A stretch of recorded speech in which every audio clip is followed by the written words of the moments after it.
is now turning his attention to trade following a major legislative victory for his domestic agenda by signing the One Big Beautiful Bill into law.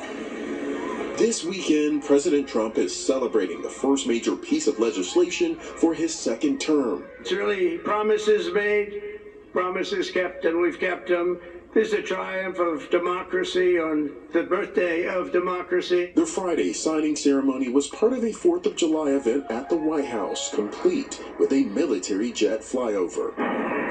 The new law includes several campaign promises, such as no taxes on tips, an extension of the 2017 Trump tax cuts, and more funding for the military and border security. The One Big Beautiful Bill Act will also permanently raise the child tax credit to $2,200 and increase the state and local tax deduction to $40,000 for 5 years. Democrats have blasted the legislation for making cuts to food stamps and Medicaid. And now, as the White House turns to trade, they're also taking aim at the president's tariff policies. The Trump administration, these across-the-board tariffs are going to hit Americans hard. The president set a July 9th deadline for dozens of nations to make a deal with the U.S. or risk higher tariffs.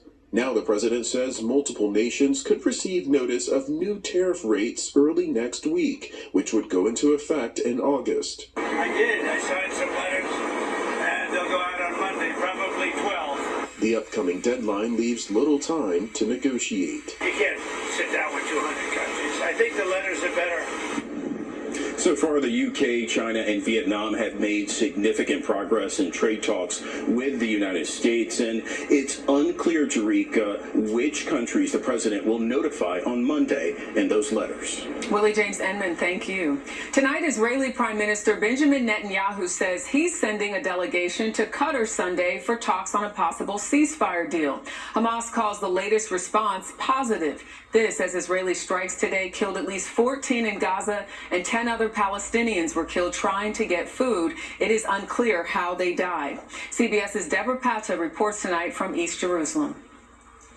Good evening, Jerika. There is a renewed momentum for a ceasefire in Gaza. Hamas has said it is ready to begin negotiating the details of the truce, and Israel is sending a delegation to Qatar for talks on a possible deal.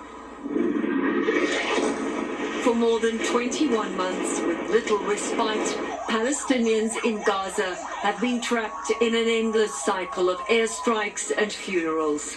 Since the last truce collapsed in March, another 6,000 people have been killed in Gaza. Saleh Abu Odeh has been displaced so many times, he's lost count. We pray there will be a ceasefire, regardless of the demands, he said. Just agree and let the people breathe. The acute humanitarian crisis has worsened, with daily mass killings of Palestinians shot while trying to get food, mostly near the US-backed Gaza Humanitarian Foundation aid sites, according to eyewitnesses we spoke to. And today, GHF says 2 American security contractors were injured in a grenade attack. The World Food Programme's Antoine Renard has just returned from Gaza and told us he's never seen such levels of desperation. The closer you get to a ceasefire, the more tension there is on the ground. I sincerely hope that the ceasefire is actually around the corner. He says they are ready to surge aid into Gaza as soon as they get the green light. In the streets of Tel Aviv, there is growing pressure not just for a deal, but for a permanent end to the war. Zahir Shaharmour's uncle died in captivity. The government of Israel must do all it can to ensure the outlined deal is implemented this coming week. It's understood the latest proposals include a 60-day ceasefire, Jerika, during which around 10 living hostages would be released in exchange for Palestinian prisoners. Deborah Patta, thank you for your reporting. Tonight in Portugal, a hometown is in mourning. Thousands gathered in Gondomar, about 200 miles north of Lisbon, to honor soccer star Diogo Jota and his brother Andre. They were killed in a fiery crash that sent their Lamborghini plunging into a ravine. Turning now to the latest California wildfire in San Luis Obispo County, halfway between Los Angeles and San Francisco, is still just 10% contained. The fire has scorched nearly 80,000 acres, far surpassing January's LA fires. Meanwhile, homeowners who felt lucky that their homes didn't burn to the ground are in for a surprise. CBS's Elise Preston has been looking into this and has more. Elise? Jerika, not all wildfire victims lost their homes. Flames skipped over hundreds of properties like this one, but left a dangerous trail of smoke damage. Now, 6 months after the fires, some families are still struggling to get back home. We've moved 7 times, and then our insurance company won't approve anything for more than 30 days. Michelle Mapp's home is still standing, but smoke from January's deadly Eaton fire clings to the walls, floors, and furniture.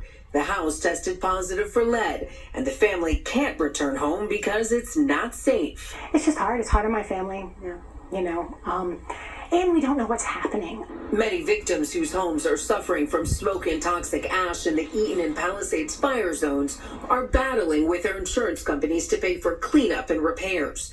Ricardo Lara is California's insurance commissioner. Some of them even tell me, I almost hope that I've lost my home in the fire. That's easier to deal with than to go back and forth with the insurance company. After receiving hundreds of complaints from frustrated policyholders, this week, Laura created a task force to establish insurance standards for families to safely return home. That means insurance companies will have to cover the expenses of the cleanup. There's been a lack of consistent public health standards for smoke damage that has led to a lot of confusion, a lot of delays, and uneven treatment of homeowners. Mapp is cautiously optimistic about the task force. That doesn't help us. I'm happy for anybody in the next fire, but that doesn't necessarily help the people here. You just want to get home. We do. We just want to get home. Now, Commissioner Lara hopes California's move will help establish standards nationwide. Jerika? Elise Preston in Altadena, thank you. Straight ahead on the CBS Week.